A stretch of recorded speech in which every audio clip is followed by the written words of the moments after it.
Sir আপনার order. Excuse me, আমি প্রথমে এসেছি, তাই আমার অর্ডারটা আগে নাও।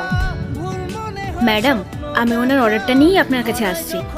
শোনো, ও আমার ড্রাইভার, তাই আমি বলছি আগে আমার অর্ডারটা নাও। ম্যাডাম, তাহলে একটা কাজ করুন, আপনারা একসাথে বসে যান, তাহলে আমার অর্ডারটা নিতেও সুবিধা হবে। আমি এসব কিছু শুনতে চাইনি। আমার কোনো ইচ্ছা নেই একজন ড্রাইভারের সাথে বসে খাবার খাওয়ার, তাই আমি বলছি আমার অর্ডারটাই আগে নাও। ম্যাডাম, এটা আপনি কি বলছেন? উনি ড্রাইভার বলে কি মানুষ নয়? আমি প্রথমে ওনার অর্ডারটা নেব, তারপর আপনারটা নেব। বলুন আপনার কি লাগবে?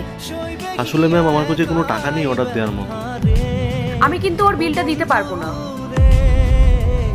ম্যাডাম, আমি আপনার কাছে কোনো টাকা চাইনি, আপনাকে কোনো টাকা দিতে হবে না। ওনাকে আমার তরফ থেকেই খাবারটা খাওয়াবো। দাদা, আপনি কি খাবেন বলুন? ম্যাডাম, আমাকে শুধু সবজি ভাত দিলেই হবে।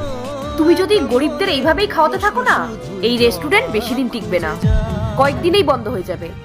আপনার মতো এরকম মানুষ যতদিন থাকবে ততদিন আমরা এরকম বিনা পয়সায় সবাইকে খাই যাব। তাতে আমাদের রেস্টুরেন্ট যে কদিনই চলুক না কেন, আমাদের কোনো প্রবলেম নেই। তোমার সাহস তো কম না, তখন থেকে তুমি আমার সাথে তর্ক করছো। দাঁড়াও, এক্ষুনি ম্যানেজারকে ডাকছি। ম্যানেজার, ম্যানেজার, কি হচ্ছে এখানে? উনি তখন থেকে আমাকে অপমান করে যাচ্ছে। তখন থেকে ওনাকে বলছি আমার অর্ডারটা নিতে, উনি সেটাও নিচ্ছে না। কে আপনার সঙ্গে খারাপ ব্যবহার করেছে?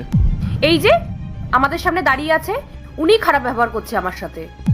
ম্যাডাম, আমাদের এখানে যে যেরকম তার সঙ্গে সেরকমভাবেই ট্রিট করা হয়। মেবি আপনি হয়তো ওনার সঙ্গে খারাপ ব্যবহার করেছেন, তাই জন্যই ও আপনার সঙ্গে এরকম ব্যবহার করেছে। আচ্ছা, আমি খারাপ ব্যবহার করেছি? তোমরা জানো আমি কে? তোমাদের বিহেভিয়ার যদি এরকম থাকে না, এই রেস্টুরেন্ট বেশি দিন আর চলবে না। দেখুন ম্যাডাম, আপনি যে এই রেস্টুরেন্টটা দেখছেন না, এটা আমি 15 ইয়ার্স ধরে চালাচ্ছি, আর এরকম প্রায় 15টা ব্রাঞ্চ আমার কাছে আছে। তাই জন্য আমি আপনাকে বলবো, আমাকে শেখাতে আসবেন না যে কীভাবে রেস্টুরেন্ট চালাতে হয়।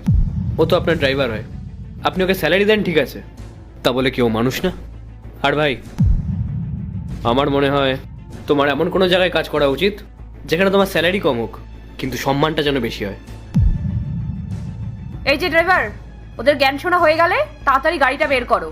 আমার এক ফোঁটা এখানে থাকতে ভালো লাগছে না, পুরো মুডটাই নষ্ট হয়ে গেল এখানে এসে।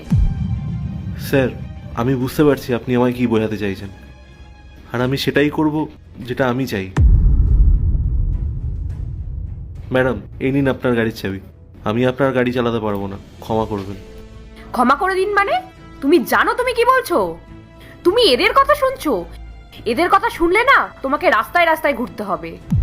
ম্যাডাম, আমি তো বললাম আপনাকে আমি আপনার কাছে কাজ পার্ট 2 দেখতে সাবস্ক্রাইব করো ভেলকু 78M।